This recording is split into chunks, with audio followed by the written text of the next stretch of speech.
We're talking a full-on mic drop, pull no punches moment, because this wasn't some cryptic tweet or sideline rant. No. Derek Carr, the veteran quarterback known more for calm than chaos, exploded on Cleveland Browns head coach Kevin Stefanski. And it was all over how Shedeur Sanders was treated. And honestly, he said what everyone else has been too scared to say. Because what the Browns did to Shedeur wasn't just a coaching decision. It wasn't just rookie rotation. If you're into the real story and all the messy twists they don't show on highlight reels, go ahead and subscribe. And if you're sticking around to see how this Browns QB chaos plays out, you should definitely be subscribed.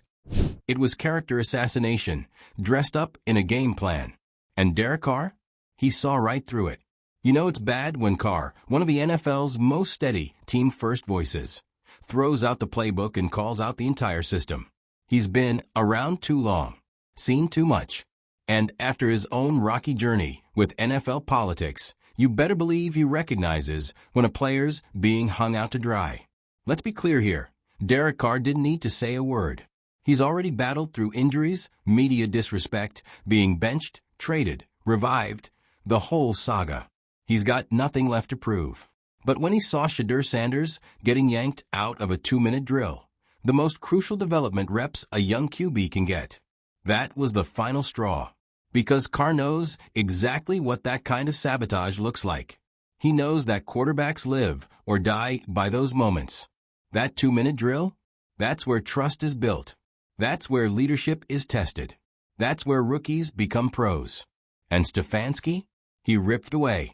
He pulled Shedeur out and handed the spotlight to someone else, making sure the box score and the narrative would tell a very different story. And Carr didn't just see that as a bad call. He saw it as a message. A message that said, we don't want you to win here. And he's not wrong. Because you look at Shedeur's preseason, flashes of brilliance, calm under pressure, clear chemistry with teammates, and then look at how he was deliberately placed in setups to fail.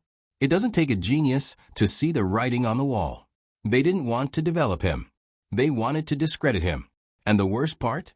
That's not new. Carr's rant pulled back the curtain on something far bigger than just one player or one coach.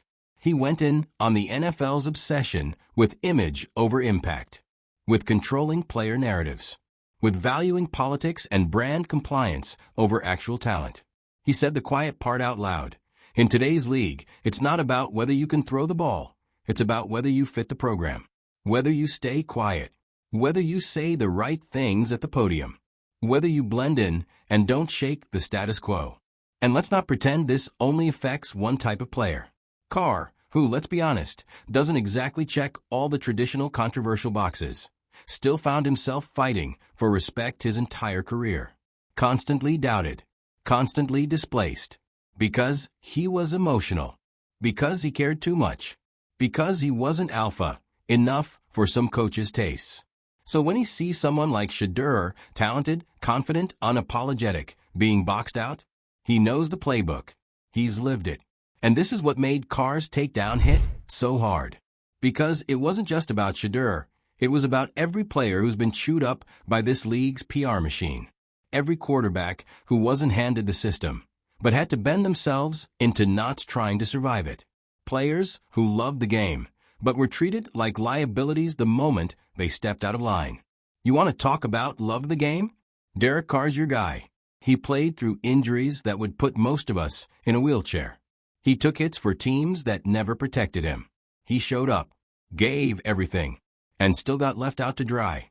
And he still found the courage to speak not for himself, but for Shedeur, for Lamar, for anyone who dared to shine a little too brightly in a league that prefers shadows over spotlights. And look, let's not pretend the NFL's history is clean here. Carr's speech touched on something deeper, something uncomfortable. It's about race, about power, about who gets to be the face of a franchise, and who gets told to sit down, wait their turn, and stay quiet. Let's not mince words. There's a long, ugly track record of black quarterbacks being labeled immature, uncoachable, or not ready at the first sign of struggle, while others get year after year to develop into something presentable. You don't have to agree with every name, but you know the pattern. And Shedeur? He's the latest target. He came into the league already carrying baggage that he didn't even pack. The moment he showed confidence, he was arrogant. The moment he showed style, he was too Hollywood. The moment he struggled behind a makeshift O-line, he was a bust. And meanwhile, you've got quarterbacks throwing picks like party favors and still getting handshakes from their coaches. Make it make sense. Carr's frustration wasn't just righteous, it was earned. Because he's seen the NFL chew up the game he loves. He's seen the pipeline shrink. He's seen passion replaced with politics. He's seen football, the raw, gritty, beautiful game, turned into a spreadsheet of PR risks and Q-score ratings. And the fans? We're not blind. We feel it. The NFL doesn't feel the same anymore. College football still holds a spark because they still play like it means something. There's still heart in it. Still grit. Even with nil and TV deals, you can still see guys putting it all on the line. You still see quarterbacks fighting for scholarships, not endorsement deals. The NFL, though, it feels corporate, scripted. And Derek Carr just shredded the script. He reminded us that leadership isn't silence, that principles matter more than politics, that speaking out for the next generation is what real veterans do. He could have kept quiet. He could have played the media game, but instead, he stood in the gap. He stood up for a rookie who hasn't been given a fair shot. He stood up for football. And that's why fans are rallying behind this.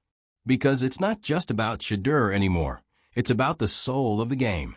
About who we trust to carry it forward. And you better believe we're going to remember the ones who spoke up when it mattered. Because here's the thing, they can silence a player. They can bury a prospect. But they can't erase the truth. And the truth is, talent like Shedeur's doesn't disappear. It waits. It learns. And eventually it erupts. And when that day comes, when he's standing on that field, under those lights, making defenders look silly and silencing every critic with a perfectly placed touchdown pass, we'll remember this moment. We'll remember that Derek Carr saw it first. So now it's up to us, the fans. Are we going to keep letting this league sell us watered-down storylines and pretend it's still about grit? Or are we going to demand better? More transparency, more accountability, more football? Because we don't need another rigged depth chart. We need quarterbacks who live for this. We need coaches who build, not bury. We need vets like Carr who aren't afraid to say, this ain't right. And we need fans, you, to keep this conversation going. So here's your call to action. Drop your thoughts in the comments. Who else in the league is being held back by politics, not performance? Should more veterans be speaking out like Carr did? And if you want more raw, unfiltered, real football talk, hit that subscribe button. Because in a league full of spin and sound bites, we're bringing you the truth, no matter how messy it gets. And if you're Shedeur, let's not pretend the NFL's gonna save him. Because if there's anything we've learned, especially after this whole Shedeur situation, it's that waiting for the league to do the right thing is like waiting for Stefanski to call a creative play. You'll be collecting dust before anything happens. And that's what makes Derek Carr's explosion so rare, so vital. Carr wasn't yelling just to hear himself talk. He wasn't pushing some corny media narrative or trying to ride a viral wave. No, he was calling out the machine.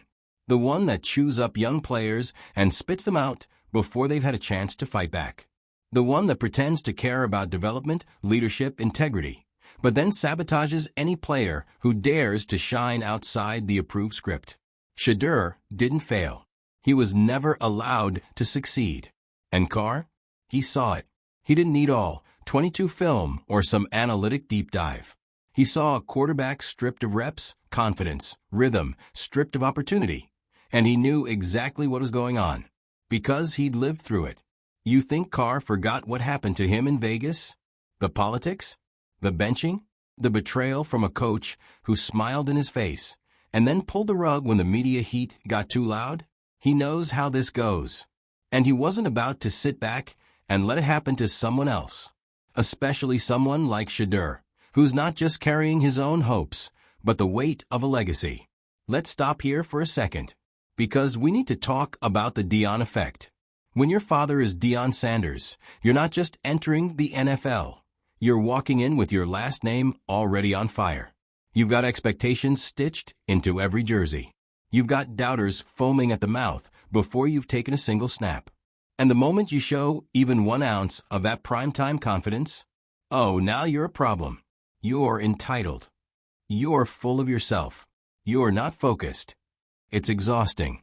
And you could see that narrative bubbling the second Shedeur entered the league. It wasn't about whether he could play.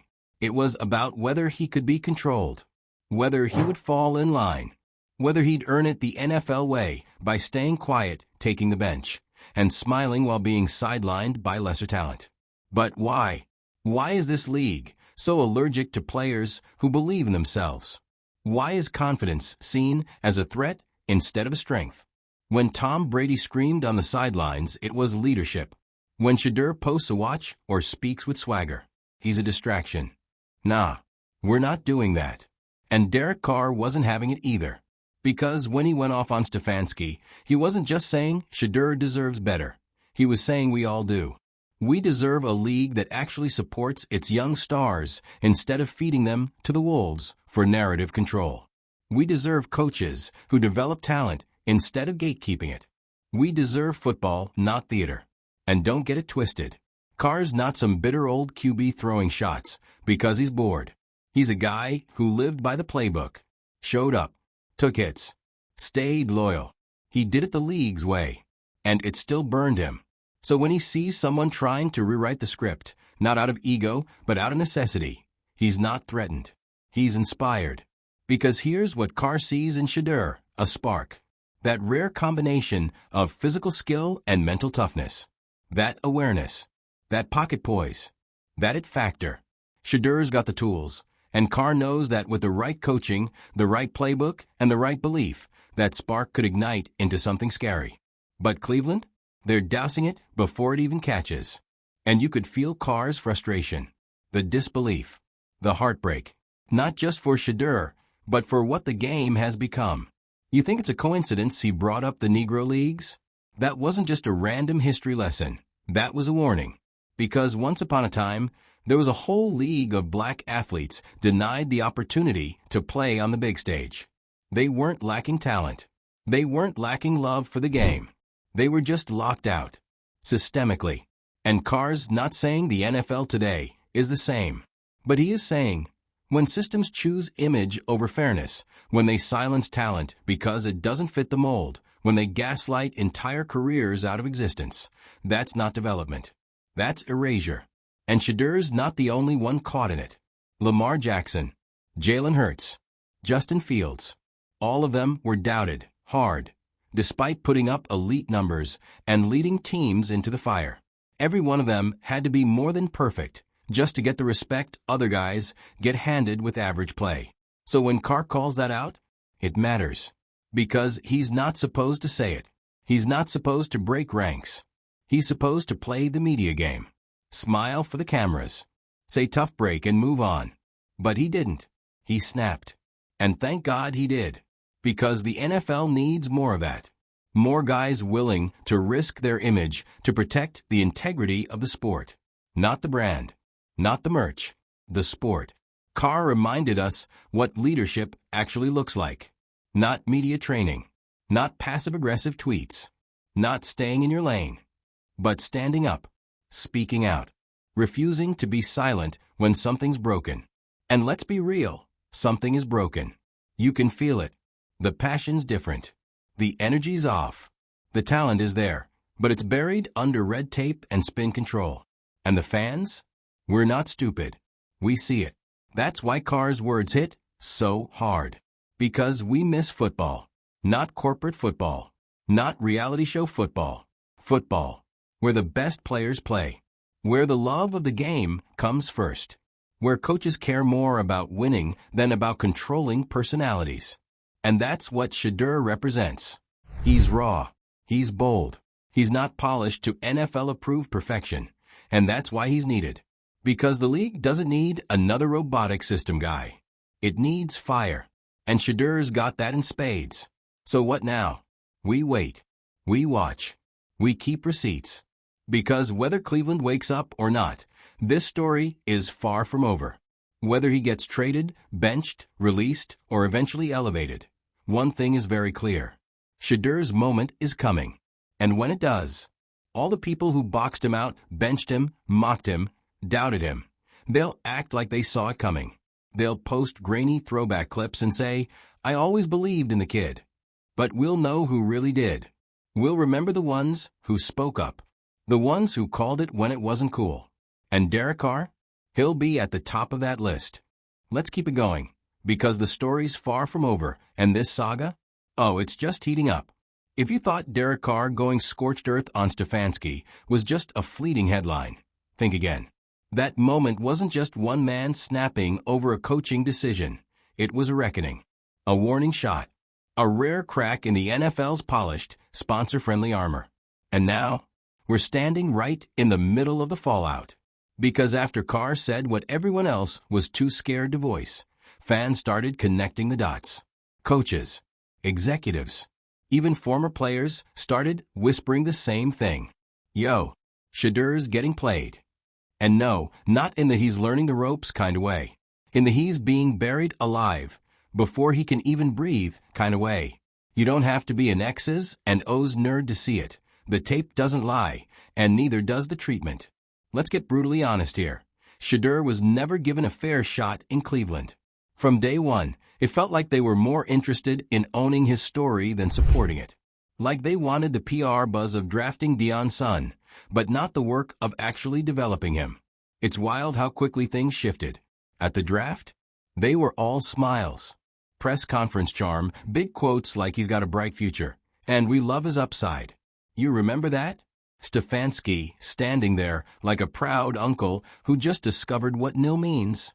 Fast forward 2 months, and suddenly Shedeur is getting tossed into preseason junk time behind a third-string offensive line that couldn't block a sneeze. No rhythm, no game script, no time. And then, as if the setup wasn't already criminal enough, they yank him from the 2-minute drill. The 2-minute drill. That's like telling a singer they're up next on stage, and then turning off the mic when they open their mouth. And what makes it worse? They did it while pretending they were protecting him. You ever heard gaslighting in play-calling form? That was it. The same coach who let Flacco go full statue mode for 3 quarters suddenly gets all player safety conscious. When it's Shedeur's turn? Come on. And yeah, Carr had every right to be mad. Because this is the part that nobody talks about. What happens after a team breaks a young quarterback's confidence? What happens when you throw a guy into the fire, not to test him, but to burn him? You know what usually follows? Bad habits, hesitation, a fear of failure that replaces instinct. And once that happens, the league writes you off. They call you not ready. They slap that project label on your back and ship you off to a practice squad where your reps are limited and your name fades into background noise. That's what was on the line. That's what Carr was screaming about. Because he's watched it happen too many times. You don't think he saw echoes of his own career in Shedeur's situation? Carr was once the golden boy, too. Drafted early. Tossed into chaos. No O-line. No structure. Constant front office turnover. And when things didn't click overnight, boom, narrative formed. Inconsistent. Not elite. Franchise filler. But was he the problem? Or was the environment the problem? Same things happening here. Shedeur is not the issue. The kid's got everything you want in a modern quarterback. Strong arm. High football IQ. Composure. Maturity beyond his years. Pocket presence that even veterans still struggle to develop. And maybe most importantly, he wants to lead. He wants to work. You think he's out here begging for nil deals? No. He had the bag already. He came to the NFL for one reason, to prove he belongs. But when a team decides you don't fit their mold before you even take a snap, what are you supposed to do? And here's where it gets darker. The NFL loves the underdog story. As long as the underdog stays cute and quiet. As long as he smiles through the disrespect. As long as he waits his turn and doesn't question the system. But the second you show up with vision, voice, and, God forbid, a last name like Sanders, the game changes. Suddenly, you're not just a player. You're a problem. A target. They want the story. They don't want you to write it. And that's the trap. Because every second Shedeur spends in Cleveland, he's not just competing for reps. He's competing for control over his own narrative, over how his story gets told. That's why Carr's outburst wasn't just about bad play calling. It was about power. It was about who gets to decide what potential looks like, who gets developed and who gets denied, who gets a system built around them, and who gets told to figure it out in the fourth quarter behind a practice squad offensive line. And if you think Shedeur's the only one getting played this way, you're not paying attention. This happens all the time. Young quarterbacks, especially black quarterbacks, are held to impossible standards, asked to outperform systems built to fail. And when they don't, they get shuffled into the NFL's forgotten file folder. Another what-if story for Twitter threads and off-season documentaries. But not this time. Because people are watching now. Carr blew the doors open. And whether the league likes it or not, Shedeur's name isn't going quietly. Fans are catching on. The tape is circulating. Clips of his movement in the pocket, his reads, his touch on the ball. All the little things that matter to real football people. They're seeing it. And you better believe other teams are seeing it too. That's the silver lining. Because while Cleveland might be trying to close the chapter, Shedeur's book is still wide open. There are teams out there right now, hungry teams, smart teams, who are ready to build around a guy like this. Teams with offensive coordinators who actually know how to adapt, who want a quarterback with personality, who see charisma as a plus, not a penalty. Imagine Shedeur in Atlanta, in a system built around tempo and play action. Or in Pittsburgh, working with Tomlin, who knows how to nurture talent while keeping the locker room locked in. Or in Seattle, where Pete Carroll lets his QBs breathe, create, improvise. Places where Shedeur could grow. But first, he has to escape Cleveland. And honestly, we're past the point of waiting for them to do the right thing. They've shown us what they are. They're the kind of team that plays politics with player careers, that buries upside under loyalty to the wrong veterans, that pulls a rookie from a 2-minute drill just to control the optics. They don't deserve him, and we're done pretending they do. So here's the move. Shedeur needs to get out. His camp should be actively pushing for a release or a trade. And every GM in this league with a functioning brain should be on the phone asking one question.